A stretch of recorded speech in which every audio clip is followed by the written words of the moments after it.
ಯಾಕೆ ಮಾಡಿಲ್ಲ ಅಂದ್ರೆ ಮೇಡಮ್ ಎಲ್ಲ ಕ್ಷೇತ್ರಕ್ಕೂ ಮಾಡವ್ರೆ. ಆ ಕ್ಷೇತ್ರದಲ್ಲಿ MLAಗಳು ಒತ್ತಡ ಮಾಡಿ ಕೆಲಸ ತಗೊಂಡು ಹೋಗ್ಬೇಕಾಯ್ತು. ಅಷ್ಟು ಒತ್ತಡ ಮಾಡಿದರೆ ಸಾಹೇಬರು ಯಾವುದೇ ಕಾರಣಕ್ಕೂ ಮೋಸ ಮಾಡಲ್ಲ.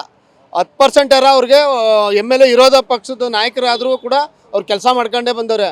BJP ಅವರಾಗಿರಲಿ, JDS ಅವರಾಗಿರಲಿ, ಕಾಂಗ್ರೆಸ್ ಅವರಲ್ಲ ಅಂತ ನಮ್ಮ ಸಾಹೇಬರು ಯಾರನ್ನೂ ಹಿಂಗಿಡಿಸಿಲ್ಲ. ಸರ್ಕಾರ ಬಂದ ಮೇಲೆ ಎಲ್ಲ ಒಂದೇ ಅಂತಲೇ ಹೇಳ್ತಿರೋದು. ನಮ್ಮ ಸಾಹೇಬ್ರೇ ಆಗಲಿ, ಚಿಕ್ಕ ಸಾಹೇಬ್ರೇ ಆಗಲಿ, ಯಾರೇ ಆಗಲಿ ಎಲ್ಲ ಜನಾಂಗನೂ ಹೊಂದಾಣಿಕೆಯಿಂದನೇ ಈಗ 5-8 ವರ್ಷ ಸಾಹೇಬರು ಮುಖ್ಯಮಂತ್ರಿ ಆಗಬೇಕಾದ್ರೆ ಎಲ್ಲ ಜನಾಂಗದ ಆಶೀರ್ವಾದ ಇದೆ ಸಾಹೇಬ್ರಿಗೆ.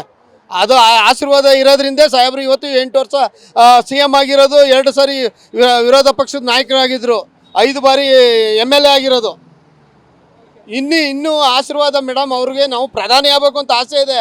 ಅವರು ಡೆಲ್ಲಿಗೆ ಹೋಗಲ್ಲ ಅಂತ ಹೇಳ್ತಾವ್ರೆ. ನಮ್ಗೆ ಇನ್ನೂ ಆಸೆ, ಪ್ರಧಾನಿ ಆದರೆ ಸಾಹೇಬರು ಒಳ್ಳೆ ಆಡಳಿತ ನಡೆಸ್ತಾರೆ, ಈ ದೇಶದಲ್ಲಿ ಒಳ್ಳೆ ಆಡಳಿತ ಕೊಡ್ತಾರೆ. ಕರ್ನಾಟಕದಲ್ಲಿ ಏನು ಕೊಟ್ಟರು ಅದೇ ಥರ ದೇಶದಲ್ಲೂ ಕೊಡ್ತಾರೆ ಅನ್ನೋದು ನಮ್ಮ ಆಸೆ. ಸೆಂಟ್ರಲ್ಗೆ ಹೋಗಲ್ಲ ಅಂತವ್ರಲ್ಲ ಮೇಡಮ್. ಪ್ರಧಾನಿ ಆಗ್ಬೋದು, ಬಟ್ ಜನಗಳು ಅವ್ರ ಒತ್ತಡ ಇದ್ರೆ ಆಗ್ಬೋದು, ಏನೋ ಗೊತ್ತಿಲ್ಲ ಮೇಡಮ್. ಅವರು ಹೊರಗಡೆ ಹೋಗಲ್ಲ ಅಂತವ್ರಲ್ಲ ಮೇಡಮ್. ಬೇರೆ ನಮ್ಮ ಕರ್ನಾಟಕ ಬಿಟ್ಟು ಹೋಗಿ ಮೇಡಮ್ ಹೇಳ್ತೀವಿ ಮೇಡಮ್. ನಾವು ಡೆಲ್ಲಿಗೆ ಹೋಗಿ ಸಾಹೇಬ್ರೆ ನೀವು ಪ್ರಧಾನಿ ಆಗಬೇಕು, ಪ್ರಧಾನಿ ಆಗೋದು ನಾವು ನೋಡಬೇಕು. ನಮ್ಮ ಆಸೆ ನಮ್ಗೆ ಇನ್ನೂ ಅದೇ ಸಾಹೇಬ್ರೆ. ಈಗ 2 ಬಾರಿ ಮುಖ್ಯಮಂತ್ರಿ ಆಗಿದ್ರೆ, ವಿರೋಧ ಪಕ್ಷದ ನಾಯಕ 2 ಬಾರಿ ಆಗಿದ್ದೀರಿ, ಇನ್ನೊಂದು ಸರಿ ನೀವು ಪ್ರಧಾನಿ ಆಗಬೇಕು ಅನ್ನೋದು ನಮ್ಮಲ್ಲೂ ಆಸೆ ಇದೆ ಮೇಡಮ್. ಪಾಪ ಅವರು ವಯಸ್ಸಾಗ ಕಾರಣದಿಂದ ಅವ್ರೇನೋ ಸ್ವಲ್ಪ ಹಿಂದೆ ಮುಂದೆ ನೋಡ್ತಾವ್ರೆ.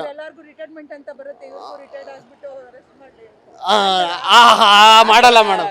ಯಾವುದೇ ರಾಷ್ಟ್ರ ಆಗಿದ್ರೆ ಮೇಡಮ್ ಆಗಲೇ 78 ವರ್ಷದಿಂದ ಹಿಂದೆನೇ ಅವರು ರೆಸ್ಟ್ ಮಾಡ್ತೀನಿ, ನನ್ನ ಮನೇಲೇ ಇರ್ತೀನಿ, ನನ್ನ ಮಗನಿಗೆ ರಾಜಕಾರಣ ಬಿಡ್ತೀನಿ ಅಂದ್ಬಿಟ್ಟು ಹೋದ ಬಾರಿನೇ ಹೇಳ್ಬಿಡ್ಬೋದಾಯ್ತು.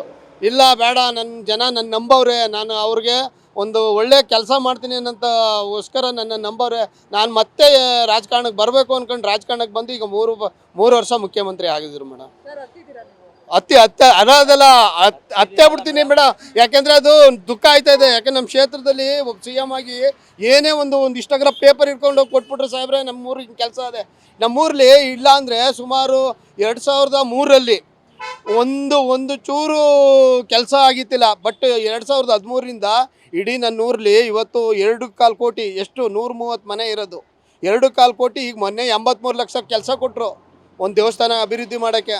ಅದೆಲ್ಲ ಮಾಡವ್ರೆ. SC STಗಳು ಕಾಲೋನಿಗಳು ಒಂದು ಮಣ್ಣಿಲ್ಲ, ಎಲ್ಲ ಕಾಂಕ್ರೀಟ್ ರಸ್ತೆ ಆಗವೆ, ಮೋರಿಗಳಾಗವೆ, UGD ಆಗದೆ, ಕುಡಿಯೋ ನೀರಾಗದೆ, ಸಮುದಾಯ ಭವನ, ವಾಲ್ಮೀಕಿ ಸಮುದಾಯ ಭವನ, ಅಂಬೇಡ್ಕರ್ ಸಮುದಾಯ ಭವನ, ಬಾಬಾಜಿ ಸಮುದಾಯ ಭವನ, ಎಲ್ಲ ಸಮುದಾಯ ಭವನಗಳು ಕೊಟ್ಟಾರೆ. ಆಮೇಲೆ ವಿಶ್ವಕರ್ಮ ಸಮುದಾಯ ಭವನ, ವೀರಶೈವ ಸಮುದಾಯ ಭವನ, ಎಲ್ಲ ಜನಾಂಗ ಎಲ್ಲ ಕ್ಷೇತ್ರಕ್ಕೂ ಕೊಟ್ಟಾರೆ ಮೇಡಮ್. ಬಟ್ ಶಾಸಕರು ಅವರು ಒತ್ತಡ ಮಾಡ್ಕೊಂಡು ತಗೊಂಡು ಹೋಗ್ಬೇಕಾದ್ದು ಜವಾಬ್ದಾರಿ ಶಾಸಕರು. ಯಾರು ನಾವು ಆಯ್ಕೆ ಮಾಡಿರ್ತೀವಲ್ಲ ಆ ಶಾಸಕರಿಗೆ ತಗೊಂಡು ಹೋಗ್ಬೇಕು ಮೇಡಮ್. ನಾವು ಶಾಸಕರು ಮನೇಲಿ ಕೂತ್ಕೊಂಡಿದ್ರೆ ಸಾಹೇಬ್ರು ಕೊಡೋಕ್ಕಾಯ್ತದ? ಸಾಹೇಬ್ರ ಕಷ್ಟ ಸುಖ ಗೊತ್ತಾ ಅವ್ರಿಗೆ? ಇಡೀ ಕ್ಷೇತ್ರನೇ ನೋಡ್ತಾ ಇರ್ತಾರೆ. ಅವಾಗ ಹೋಗಿ ಒತ್ತಡ ಮಾಡಬೇಕು ಸಾಹೇಬ್ರಿಗೆ. ಸಾಹೇಬ್ರೆ ನಮ್ಮ ಕ್ಷೇತ್ರದಲ್ಲಿ ಹಿಂಗೆ ಅನ್ಯಾಯ ಆಯ್ತದೆ, ನಮ್ಮ ಕ್ಷೇತ್ರಕ್ಕೆ ಮಾಡಿ ಅಂತ. ಯಾಕೆ ಮಾಡಲ್ಲ ಅಂದ್ರೆ ಅವರು ಮಾಡೇ ಮಾಡ್ತಾರೆ. ಖುಷಿ ಪಡ್ತೀವಿ ಮೇಡಮ್, ಖುಷಿ ಪಡ್ತೀವಿ. ಮೇಡಮ್ ಅಪ್ಪ ಅವ್ರಿಗಿಂತೂ ಇನ್ನೂ ಚಾಣಕ್ಯ ಜಾಸ್ತಿ ಐತೆ ಮೇಡಮ್. ಅವರು ಬರೀ ಇಂಥ ಊರ್ಲಿ ಹಿಂಗೆ ಕೆಲಸ ಆಗಬೇಕು ಇಂಥ ನಾವು ಬಂದು ಹೋಗಿ ಸಮಸ್ಯೆ ಹೇಳಿದ್ರೆ ಆ ಸಮಸ್ಯೆನ ಅವರೇ ರಿಟರ್ನ್ ಹೇಳ್ತಾರೆ ನಮಗೆ. ನಿಮ್ಮೂರ್ಲಿ ಇದೇ ಥರ ಆಗೈತೆ, ನಾನು ಇದನ್ನು ಪರಿಹಾರ ಮಾಡ್ತೀನಿ ಅಂತ. ಎಷ್ಟೋ ಪರಿಹಾರ ಮಾಡಾರ ಮೇಡಮ್. ಮೇಡಮ್ ಸಾಹೇಬರು ಬೇಡ ಅಂತವ್ರೆ. ನಾವು ಒತ್ತಡ ಹೇಳೋದು ಏನಂದ್ರು, ಸಾಹೇಬರು ಮುಖ್ಯಮಂತ್ರಿ ಸ್ಥಾನದಿಂದ ಇಳಿದಾದ್ಮೇಲೆ ಸಾಹೇಬ್ರು ಚಿಕ್ಕ ಸಾಹೇಬ್ರಿಗಾರ ಒಂದು ಉಪಮುಖ್ಯಮಂತ್ರಿ ಯಾವ್ದಾರ ಒಂದು ಒಳ್ಳೆ ಪೋಸ್ಟ್ ಕೊಟ್ಟರೆ ಇನ್ನೂ ನಮ್ಮ ಒಣ ಕ್ಷೇತ್ರದಲ್ಲಿ ಇನ್ನೂ ಇಂಪ್ರೂವ್ ಆಯ್ತದೆ, ಕರ್ನಾಟಕದಲ್ಲೂ ಇಂಪ್ರೂವ್ ಆಯ್ತದೆ.